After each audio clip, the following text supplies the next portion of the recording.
বুঝছেন একবারে করা কিন্তু ছোট কেউ কোনো অফিসার খায় না বলা যাই যে 2-4 টাকা খাই আমি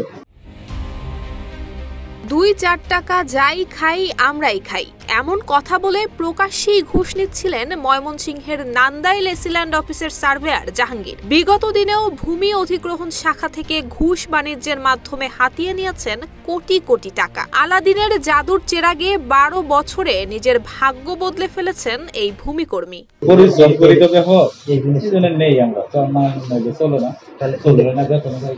এর আগে জামালপুরের এলএ শাখায় কর্মরত ছিলেন এই জাহাঙ্গীর। মাদারগঞ্জ উপজেলায় থাকার সুবাদে স্থানীয় প্রভাবশালী সংসদ সদস্য মির্জা আজমের নাম ভাঙিয়ে জিম্মি করতেন সাধারণ মানুষকে। বিতর্কের মুখে পড়লেও প্রথমে 8 বছর এবং পরে আরো 4 বছর মোট 12 বছর ধরে এলএ শাখায় কর্মরত ছিলেন তিনি। আওয়ামী লীগের সাংগঠনিক সম্পাদক মির্জা আজমের নাম ব্যবহার করে তিনি তার বদলি বরাবরই স্থগিত করেছেন। তার চাকরি জীবনের সিংহভাগ সময় পার করে সেখানে গড়ে তুলেছেন শক্তিশালী ঘুষ সিন্ডিকেট। 5 থেকে 10% ঘুষ দিয়ে নিতে হতো ভূমি অধিগ্রহণের ক্ষতিপূরণের টাকা।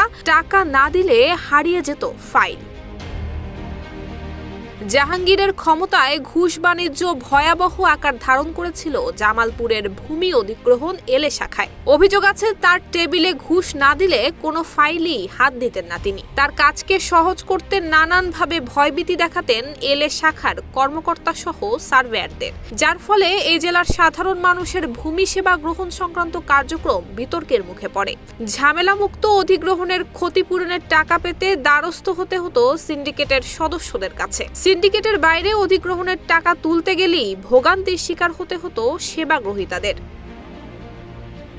জাহাঙ্গীরের এই ঘুষ বাণিজ্যের খবর গণমাধ্যমে আসলে জামালপুর ভূমি অফিস কর্তৃপক্ষ সার্ভেয়ার জাহাঙ্গীরকে অন্যত্র বদলি করে। বদলির পর নান্দাইল এসিল্যান্ড অফিসে যোগদান করেন জাহাঙ্গীর। তবে সেখানেও ঘুষ বাণিজ্য বহাল রেখেছেন তিনি। নুসরাত জাহান মেহেক, ঢাকা পোস্ট।